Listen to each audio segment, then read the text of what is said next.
Chào tất cả quý vị các bạn đã đến với kênh Miền Tây Valley Food. Và hôm nay kênh Miền Tây Valley Food xin chia sẻ với tất cả quý bà con cô bác anh chị một cái món chay thơm ngon hấp dẫn mà rất là dễ làm. Đó là món tàu hũ kho nước tương. Thì để làm được cái món tàu hũ kho nước tương đạt yêu cầu thì chúng ta phải có được cái miếng tàu hũ lúc mà kho quý vị nó không bị vỡ nè. Nó màu sắc thì nó bắt mắt. Nó quý vị thấy nè, miếng tàu hũ của mình rất là dai nha quý vị, giòn. Khi mà chúng ta ăn á còn rất là hấp dẫn quý vị, cái mùi thơm á, cũng như là mình chừa lại một tí nước như nè quý vị, để chúng ta có thể chấm đồ rất là ngon và ăn cơm rất là bắt nha quý vị. Thì để làm được cái món thơm ngon như vậy như thế nào thì mời tất cả quý bà con cô bác anh chị cùng vào bếp với kênh Miền Tây Valley Food nha.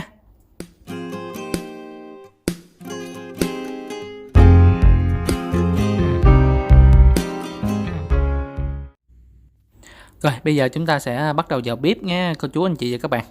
Thì những cái nguyên liệu rất là đơn giản quý con cô bác và anh chị. Đó là chúng ta cần 2 miếng tàu hũ. Tàu hũ quý vị mua buổi sáng á, người ta mới làm về rất là ngon quý vị.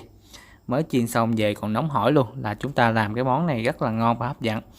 Vì nguyên liệu tiếp theo á thì có các bạn có thể dùng hành lá và hoặc là dùng hành boro nếu các bạn ăn thuần chay, và một trái ớt nha. Bà con chuẩn bị cho mình là khoảng 4 muỗng nước tương nha bà con. Chúng ta chọn loại nước tương ngon thì kho nó sẽ hấp dẫn hơn. Cái phần chọn nước tương rất là quan trọng nha bà con. Và tiếp theo đó là 4 muỗng đường nha bà con. Rồi bây giờ chúng ta sẽ tiến hành làm.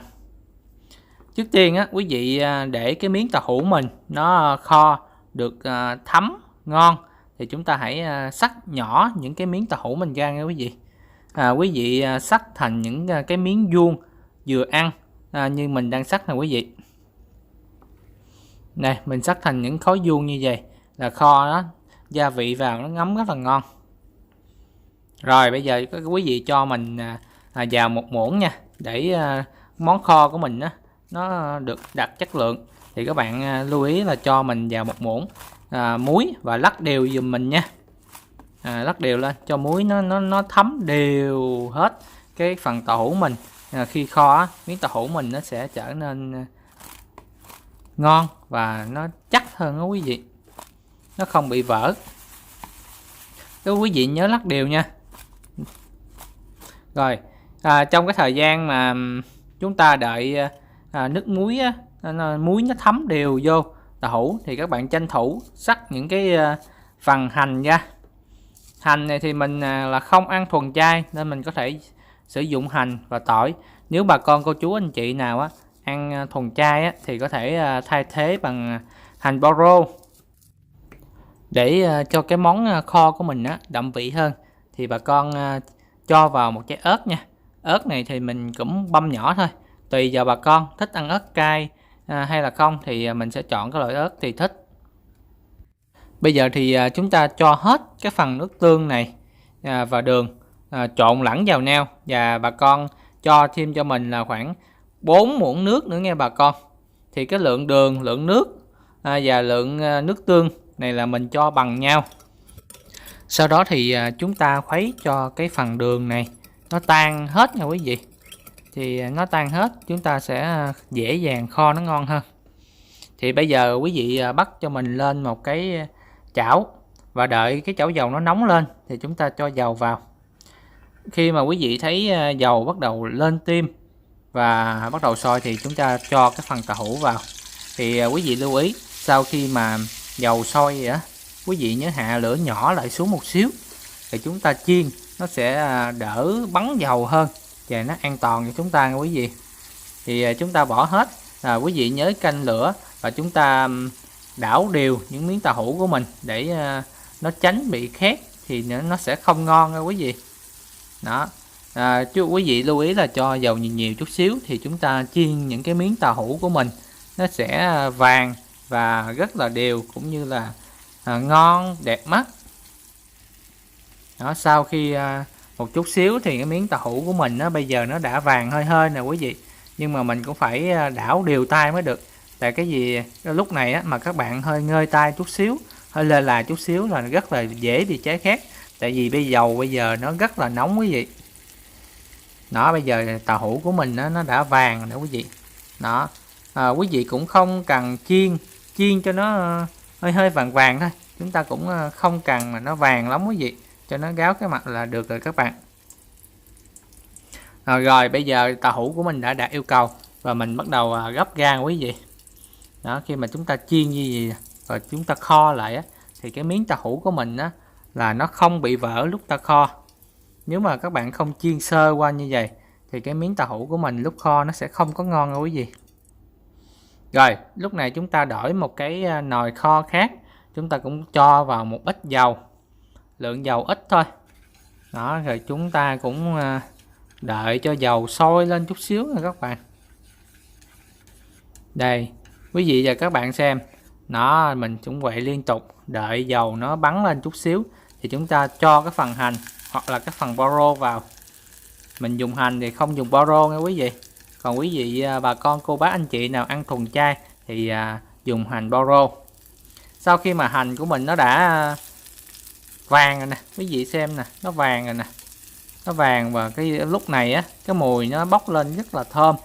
Quý vị có thể dùng tỏi, hành nữa cũng được nếu quý vị không ăn thuần chay.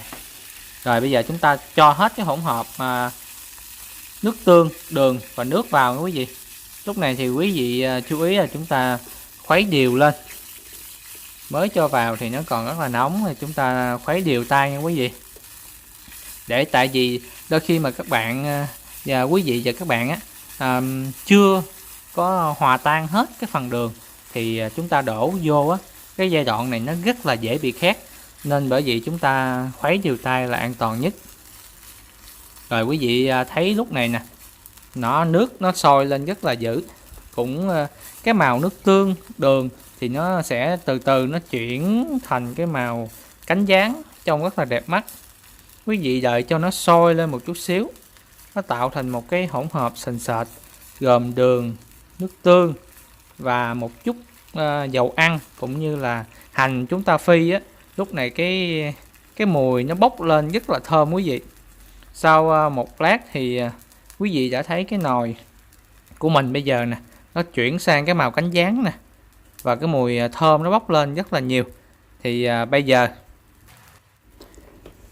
chúng ta bắt đầu lấy hết cái phần tàu hũ á, mà chúng ta vừa chiên, chúng ta bỏ vào. Sau khi bỏ vào, lúc này bà con cô chú anh chị và các bạn á, nên dùng đũa đảo nhẹ những miếng tàu hũ mình. Các bạn bà con cô chú anh chị các bạn đảo nhẹ tay thôi, vừa tay thôi. Mà lúc này có thể mình đảo đều, tại vì tàu hũ mình chiên rồi á, mình đảo gì nè nó sẽ không có bị vỡ, mà giúp cho cái tàu hũ mình nó thấm đều vô cái nước tương cũng như là đường của mình vừa nó sôi lên đó quý vị. Và cũng như là hành rồi dầu ăn nó sẽ thấm đều vào cái tàu hũ của mình, nó sẽ tạo nên một cái hương vị lúc mình ăn rất là ngon. Thì mình cứ dùng đũa mình khuấy đều với bà con cô chú anh chị và các bạn, và mình đợi cho cái nước của mình nó sôi lên chút xíu nữa. Nếu bà con cô chú anh chị nào thích để nhiều nước chấm á, thì lúc này cũng đã được rồi, nhưng mà mình thì mình thích ăn nó khô khô hơn chút xíu. Nó thì mình sẽ để lửa và đợi cho nó cạn nước một chút xíu nữa thì mình mới tắt lửa. Và lúc này á thì chúng ta để càng lâu á thì cái nước sốt của mình á, nước tương của mình á, nó thấm đều vô cái tàu hũ, rồi mình ăn nó càng ngon hơn. Đây bà con cô chú anh chị theo xem nè, miếng tàu hũ của mình nó rất là chắc, nó không bị bở nha. Rồi bây giờ chắc mình để một chút xíu nữa cho nó lửa, cho nước nó rút thêm một xíu nữa quý vị. Rồi bây giờ thì mình thấy nước nó đã rút hết rồi, nó khô lại nè bà con cô chú cho anh chị các bạn. Lúc này mình sẽ dùng một ít hành mình bỏ vào. Đó, hành mà mình đã băm một lúc trước á, mình chừa lại một ít và mình bỏ vào cho nó thơm nha bà con cô chú anh chị và các bạn. Đó, bây giờ cái màu tàu hũ của mình nè thấy nó cũng rất là đẹp hơn mà con cô chú và anh chị các bạn, nó thấm đều rồi đó, nó đẹp hơn. Nếu các bạn bà con cô chú anh chị và các bạn thích ăn cay á, thì lúc này mình cũng cho ớt vào luôn. Nếu thích ăn tiêu thì mình cũng có thể bỏ tiêu vào cũng được. Thì cái món này mà bà con cô chú anh chị ăn vào những cái ngày rằm hay gì đó, ăn để thanh lọc cơ thể, hay là dùng vào những cái bữa cơm chay của gia đình, rồi ăn cùng với cơm trắng hay là canh, thì sẽ tạo ra một hương vị rất là tuyệt vời. Chúc bà con cô chú anh chị thành công với món tàu hũ kho nước dừa. Xin thân ái chào quý vị bà con cô chú và anh chị các bạn. Chào tạm biệt. Xin cảm ơn.